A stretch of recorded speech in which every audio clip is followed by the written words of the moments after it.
Sebanyak 8 organisasi sekolah swasta di Jawa Barat resmi menggugat Deddy Mulyadi ke Pengadilan Tata Usaha Negara Bandung.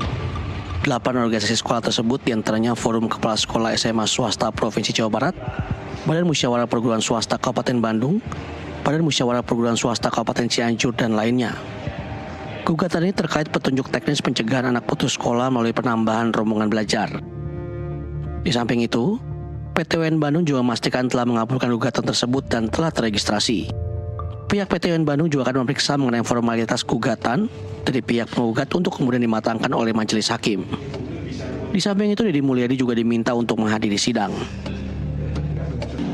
Jadi di Peradilan Tata Usaha Negara ini yang menjadi objek sengketa itu adalah keputusan administrasi pemerintahan maupun tindakan faktual dari pemerintah begitu. Dalam hal ini yang menjadi objek sengketa adalah tadi seperti sudah kami sampaikan, intinya adalah keputusan Gubernur Jawa Barat menyangkut juknis pencegahan anak putus sekolah ke jenjang pendidikan menengah. Ini dianggap merugikan oleh 8 organisasi tadi, sehingga mereka mengajukan gugatan ke Pengadilan Tun begitu. Merespon gugatan tersebut, Sekda Provinsi Jawa Barat menyebut jika pihaknya siap menghadapi gugatan yang dilayangkan oleh 8 organisasi sekolah swasta itu.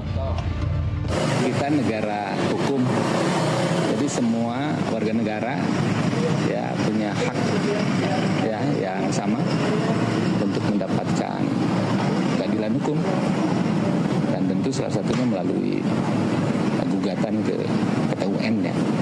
Kami hormati dan tentu kami persiapkan ya untuk menghadapi gugatan tersebut dengan sebaik-baiknya. Sidang gugatan gubernur ini akan dilaksanakan pada hari ini, Kamis, dengan agenda pemeriksaan persiapan pertama. Dari Bandung, Jawa Barat, Deden Syahputra, Jurnalis NTV melaporkan. Pemirsa, bagaimana perkembangan gugatan terhadap Gubernur Jawa Barat Deddy Mulyadi alias KDM? Bagaimana juga kebijakan rombongan belajar jika dibandingkan dengan jumlah anak tidak bersekolah di Jawa Barat? Kita bahas bersama 3 narasumber yang semuanya tersambung melalui saluran Zoom. Ada kuasa hukum Forum Kepala Sekolah Jawa Barat, Irwan Indra Praja. Selanjutnya ada Jutek Bongso, Ketua Hukum KDM, dan sudah tersambung juga dengan Koordinator Nasional Jaringan Pemantau Pendidikan Indonesia atau JPPI, Ubaid Matraji. Selamat malam Bapak-Bapak, terima kasih sudah bergabung di NTV Prime malam ini. Baik, selamat malam. Selamat malam. Baik, saya mulai ke Pak Irwan dulu ya. Kronologis gugatan dan urgensinya sebenarnya apa ini Pak Irwan? Ya, baik, terima kasih ya. Selamat malam para pemirsa sekalian. Pak Jutek, selamat malam. Pak Ubaid. Selamat malam, Pak Irwan. Ya, oke. Perkenalkan saya dari Kongres Advokat Indonesia Kota Bandung ya, menerima permohonan bantuan hukum dari 8 lembaga yang datang ke kami. Adapun mengenai persoalan yang dipermasalahkan itu adalah terbitnya surat keputusan Gubernur Jawa Barat tentang petunjuk teknis pencegahan anak putus sekolah ya ke jenjang pendidikan menengah di Provinsi Jawa Barat. Nah, di situ dalam keputusan gubernur itu memuat persoalan-persoalan di sekolah negeri, terutama mengenai jumlah rombongan belajar dari 36 menjadi 50 siswa. Itu bisa dibayangkan dengan infrastruktur ruang kelas dan sebagainya, kondisivitas belajar, dan itu merupakan sudah jadi standar yang sudah diterbitkan oleh Kemendiknas bahwa jumlah rombel 36 itu dari hasil kajian Badan Sertifikasi Kurikulum ya. Nah, itu yang pertama. Yang kedua, dalam SK Gubernur itu juga seharusnya melibatkan peran serta pendidikan berbasis masyarakat atau sekolah-sekolah swasta yang ada di Jawa Barat. Kita tahu dalam Undang-Undang Sistem Pendidikan Nasional kita bahwa pendidikan itu diselenggarakan oleh negara, dalam konstitusi pun begitu. Tapi juga ada peran serta masyarakat yang harus dilibatkan, terutama stakeholder penyelenggara pendidikan, yayasan-yayasan atau perguruan tinggi, perguruan swasta yang ada di Jawa Barat. Nah, yang jadi persoalan substantif selain dari 2 persoalan itu adalah juga mengenai persoalan anggaran. Kita tahu anggaran pendidikan ini cukup besar, ya. Sekolah negeri itu mendapatkan hampir 1,5 triliun anggaran 1 tahun, ya. 1,2 triliun itu dari bantuan operasional pendidikan daerah atau BOPD itu setiap siswa itu 154.500 sampai 174.500. Untuk negeri atau swasta, dalam Pak? satu siswa. Untuk itu negeri atau swasta? Negeri. Ya, untuk sekolah negeri, ya. Jadi sekolah gratis itu subsidinya besar. Sementara sekolah swasta, ya, itu hanya mengandalkan selain dari pungutan bantuan dari masyarakat, ya kan, juga ada bantuan pendidikan menengah universal atau BPMU itu hanya sebesar 625 miliar ya per tahun. Nah, oleh karenanya ketika terbit surat keputusan ini ada harapan besar bagi kami penyelenggara pendidikan sekolah-sekolah swasta di Jawa Barat itu juga ikut dilibatkan seperti di provinsi yang lain, misalnya di daerah khusus Jakarta itu gubernur bekerjasama dengan yayasan-yayasan penyelenggara sekolah swasta menampung para siswa karena tidak mungkin semua ya dimasukkan ke sekolah negeri yang infrastrukturnya juga belum siap, ya kan? Bisa dibayangkan itu. Nah, artinya dengan adanya surat keputusan gubernur ini secara otomatis siswa-siswa yang sudah daftar di swasta, kan itu pilihan tuh dalam webnya ya, dalam sistemnya itu ada pilihan kalau 1, 2 negeri tidak diterima, maka ada pilihan ke 3 misalnya sekolah swasta, itu mencabut berkas kembali. Dan ini muncul surat keputusan itu pada saat pelaksanaan penerimaan siswa baru. Baik. Itu yang menjadi krusial persoalannya. Jadi di tengah-tengah harusnya nanti disisir pada saat setelah beres, baru yang tidak sekolah, ya kan, baru disisir, ya kan, dilihat, disurvei mana yang putus sekolah, gitu. Itu baik saja mungkin dari Pak Irwan, mohon dikoreksi jika saya salah, kalau anggaran 623 miliar per tahun bantuan untuk siswa tidak mampu itu sudah dianggarkan dari dana APBD Jawa Barat, bukankah ya, kalau itu sesuai untuk sekolah swasta ya? Sekolah swasta, yang ingin saya tarik adalah sekolah swasta. Ya? Ada juga sekolah swasta yang di bawah Pemprov Jabar. Kenapa ini jadi masalah ketika gubernur justru menginginkan serapan untuk di sekolah negeri itu lebih tinggi dari 36 menjadi 50 siswa, terkait dengan hampir 200.000 anak putus sekolah yang akan disekolahkan secara gratis oleh Pemprov. Kenapa ini menjadi persoalan? Ya, kami sepakat sebetulnya dengan kebijakan Pak Gubernur terutama mengenai persoalan penanggulangan anak putus sekolah. Tetapi juga jangan dilupakan bahwa sekolah itu tidak sekolah negeri, dari sekolah-sekolah swasta bisa dititipkan di sekolah swasta yang infrastrukturnya juga sudah mumpuni, ya kan, sudah ada laboratorium dan fasilitas pendidikan yang ada. Baik. Artinya kita membantu pemerintah dalam persoalan ini, ya kan, jangan sampai persoalan pendidikan itu ketika dan itu wajib oleh negara, tapi ketika masyarakat ikut berpartisipasi dalam pendidikan itu tidak harus diabaikan. Kenapa? Karena negara hadir, kita juga harus dilibatkan juga dalam persoalan pendidikan. Anda sebelum mengajukan gugatan ini, Pak Irwan, apakah sudah ada mediasi dengan Pemprov? Sampai saat ini kami setelah dipanggil oleh Komisi 5 DPRD Provinsi Jawa Barat itu tidak ada titik temu ya melalui jalur politis di legislatif ya. Dan artinya kepala dinas dalam hal ini kepala dinas pendidikan provinsi itu belum bisa membuka data berapa jumlah sekolah SMA negeri dan berapa alumni SMP yang akan masuk ke SMA, ya kan, daya tampung bagi sekolah negeri. Artinya di Jawa Barat ini lebih banyak sekolah swasta dibanding sekolah negeri dan pembangunan sumber daya manusianya lebih tinggi yang diinikan oleh sekolah-sekolah swasta. Baik, itu aja mungkin dari sebelum saya kasih kesempatan ke Pak Jutek Bongso untuk menanggapi sebagai kuasa hukum KDM, kita akan putarkan statement dari Gubernur Jawa Barat, Kang Deddy Mulyadi berikut ini. Dan saya mengucapkan terima kasih, itu bagian dari koreksi pada saya secara yuridis. Dan tentunya tujuan kita semua itu adalah satu, ingin anak-anak Jawa Barat bisa sekolah. Dan perlu diketahui bahwa selama ini kita mengalami keterlambatan dalam penyediaan sekolah oleh sekolah pemerintah. Bahkan sebelum saya menjabat pada APBD tahun 2025, sebelum saya lakukan pergeseran, anggaran rehab kelas saja nol, tidak ada sama sekali. Setelah ada pergeseran, maka anggaran rehab mencapai hampir 360 miliar dan di perubahan anggaran nanti mencapai hampir 450 miliar. Dan ini adalah harapan bahwa pemerintah memiliki tanggung jawab untuk menyiapkan sekolah. Yang kedua, juga kita harus mengetahui bahwa berdasarkan data statistik yang saya baca, jumlah siswa di sekolah swasta mengalami penurunan dari tahun ke tahun. Itu yang pertama. Yang kedua, jumlah sekolah swasta mengalami penambahan. Pada tahun 2025 aja itu kurang lebih, mudah-mudahan saya tidak salah baca data, hampir 67 sekolah baru berdiri. Tentunya 67 sekolah baru berdiri itu pasti menyerap siswa. Untuk itu yang menjadi bahan analisis ke depan adalah pendirian sekolah baru harus disesuaikan dengan wilayah daerah yang kekurangan sekolah. Jangan sampai terjadi penumpukan pada sebuah wilayah, rebutan orang, bukan murid rebutan sekolah, tetapi sekolah rebutan murid. Baik, tujuan yang mulia sebenarnya kalau saya dengar pernyataan dari Gubernur Kang Deddy Mulyadi. Saya ke Pak Jutek Bongso, kuasa hukum KDM. Kenapa klien Anda begitu percaya diri merespons gugatan terkait sekolah terkait rombel ini, rombongan belajar? Silakan Pak Jutek. Baik Mbak, selamat malam Mas Erwan dan juga teman-teman yang lain.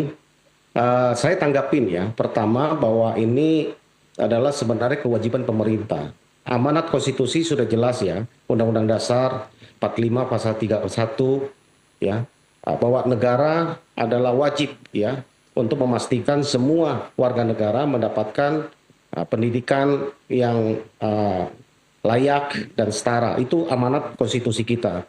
Juga di dalam Undang-Undang Pendidikan nomor 20 tahun 2003 juga jelas mengamanatkan hal yang sama, bahwa negara harus hadir. Di Jawa Barat ini saat ini, Mbak, ada 199.000 lebih anak yang terancam putus sekolah, ya, yang sudah putus sekolah dan yang berpotensi putus sekolah, ya. Jadi setiap tahun itu berpotensi akan naik kira-kira 47.000 kalau ini tidak diselesaikan. Sebenarnya bahwa amanat ini diamanatkan oleh negara kepada pemerintah, ya. Pemerintah dalam hal ini harusnya seperti yang disampaikan oleh Pak Gubernur Jawa Barat, Pak KDM, bahwa harusnya setiap tahun pemerintah Provinsi Jawa Barat khususnya itu menyiapkan sekolah-sekolah baru untuk menampung siswa-siswa yang supaya mendapatkan pendidikan yang layak. Ya, kita pisahkan ya antara pendidikan negeri dengan pendidikan swasta. Ini dua hal yang berbeda.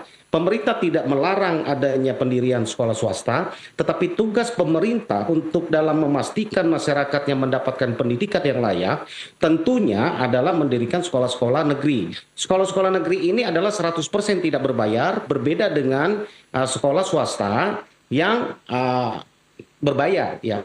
Karena ini dua karakteristik yang berbeda sekolahnya, ya. Yang perlu kami sampaikan, negara dalam hal ini pemerintah Provinsi Jawa Barat hadir untuk menyelesaikan persoalan 199.000 lebih ya siswa yang terancam putus sekolah tersebut di atas. Kemudian kita lihat bahwa memang dikucurkan 623 miliar kepada sekolah swasta. Kami makanya kemarin saya sampaikan di beberapa kesempatan bahwa kami akan melakukan audit dari pemerintah Provinsi Jawa Barat untuk memastikan bahwa penggunaan itu adalah betul-betul untuk masyarakat tidak miskin. Apa maksud saya kepada siswa miskin yang tidak mampu, ya, bahwa yang kami tegarai dan kami temukan ternyata dana bantuan itu dipukul rata, mengurangi menjadi bantuan kepada semua siswa, baik yang mampu ataupun yang tidak mampu. Padahal dana itu ditujukan sebenarnya untuk dalam membantu pemerintah mengurangi anak-anak yang berpotensi putus sekolah di Jawa Barat, ya. Itu sebabnya kenapa yang di negeri itu biaya yang tadi yang disebutkan 1,2 triliun lebih besar, oleh karena memang di negeri itu tidak dipungut biaya apa-apa, berbeda dengan di swasta. Kemudian yang kami mau sampaikan, sekolah swasta ini sebenarnya harus mempunyai spesifikasi yang berbeda. Sehingga bahwa ada anak-anak orang yang mampu, anak-anak yang mampu dari keluarga-keluarga mampu mempunyai pilihan bahwa bila mana dia mampu dan ingin menyekolahkan anaknya yang lebih baik, dia bisa memilih kepada sekolah-sekolah swasta yang berkualitas.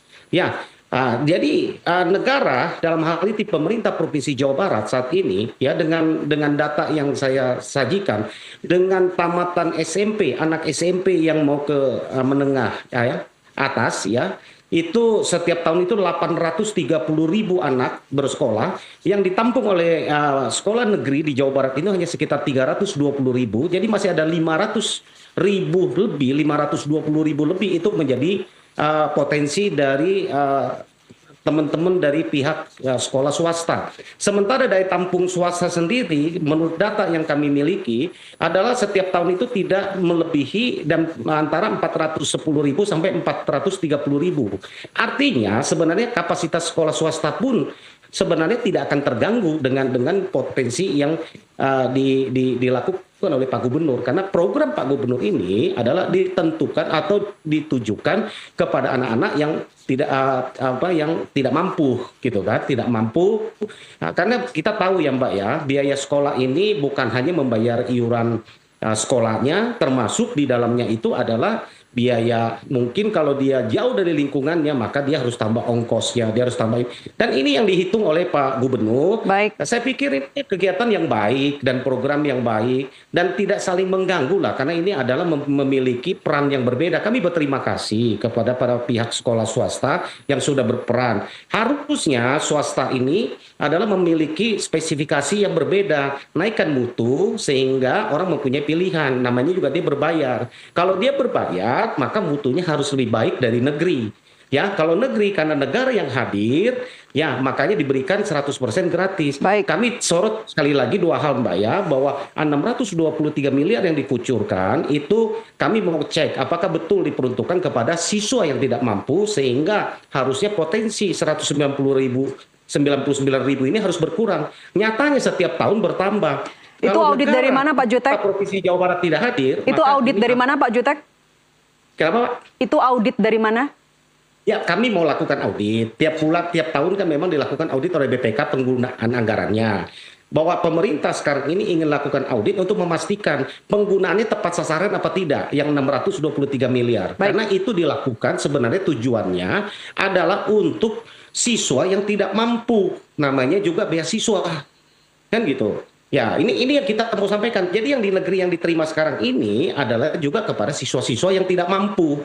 Makanya itu bisa dipertanggungjawabkan kalau nanti. Jadi saya pikir gini Mbak, sekolah-sekolah swasta ini kan sekarang ini menurut saya juga perlu kita koreksi sama-sama ya. Tadi saya katakan kan dua hal yang berbeda. Oke. Kalau sekolah berbayar dengan tidak berbayar, kalau ketika sekolah tidak berbayar, ruangnya masih tersedia, pasti orang akan berpilih yang tidak berbayar. Ketika yang sekolah ini yang berbayar, kalau dibarengi dengan kualitas yang bagus dan beradu kualitas bahwa pilih kami, sekarang ini Mbak, banyak sekolah-sekolah yang bayarnya mahal-mahal dan digandrungi dan masuknya pun pakai seleksi kan. Ya, saya pikir harusnya beradu di situ. Jadi teman-teman swasta, mari ya kita duduk bersama. Kalau memang nanti mau diperankan, bisa kita perankan dari sejauh mana, asal komitmen dari yang tadi yang kita sampaikan bahwa dana hibah itu, dana untuk masyarakat tidak mampu itu, untuk siswa tidak mampu itu betul-betul diterima. Jangan lagi dibebani biaya-biaya. Baik, Pak Jutek ditahan dulu. Ini mungkin kita bisa kita sampaikan nanti menjadi aspirasi untuk ke depan bagi pemerintah. Pak Jutek ditahan dulu, saya ingin ke Pak Irwan sebelum pertanyaan berikutnya ke Mas Ubaid. Silakan ditanggapi soal audit.